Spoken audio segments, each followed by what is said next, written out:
ഇന്ന് എൻ്റെ റെസിപ്പി പാൽക്കപ്പയാണ്. ഇത് എങ്ങനെയാണ് തയ്യാറാക്കുന്നത് നമുക്കൊന്ന് നോക്കി വരാം.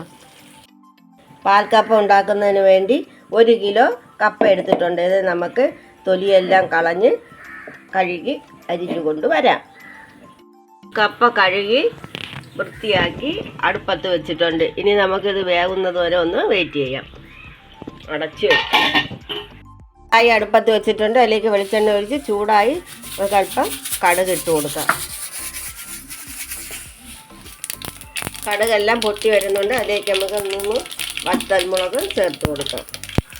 കറിവേപ്പില കൂടെ ചേർക്കാം. അതിലൊരു 10-15 ചെറിയ ഉള്ളിയും 1 കുടം വെളുത്തുള്ളിയും 2 പച്ചമുളകും കൂടെ ഒന്ന് ചതച്ചെടുത്തതാണിത്. ഇതും കൂടെ നമുക്കിതിലേക്ക് ഇട്ട് കൊടുക്കാം.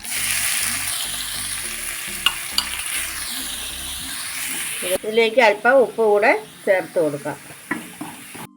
ഉള്ളിയെല്ലാം നല്ലതുപോലെ ഒന്ന് വഴണ്ട് വന്നിട്ടുണ്ട്. നമുക്കിതിലേക്ക് കപ്പ ഇട്ട് കൊടുക്കാം. ഇതിലേക്ക് നമുക്ക് തേങ്ങാപ്പാലൂടെ ചേർത്ത് കൊടുക്കാം.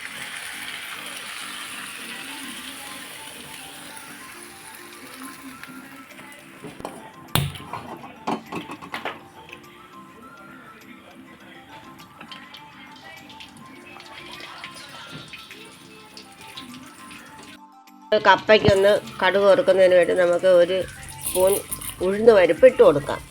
അതുകൂടെ ഇടുമ്പോൾ നല്ല ടേസ്റ്റ് ആയിരിക്കും കപ്പയ്ക്ക്. ഇത് പരിപ്പ് മൂത്ത് വന്നിട്ടുണ്ട്. ഇതിലേക്ക് ചേർത്ത് കൊടുക്കാം.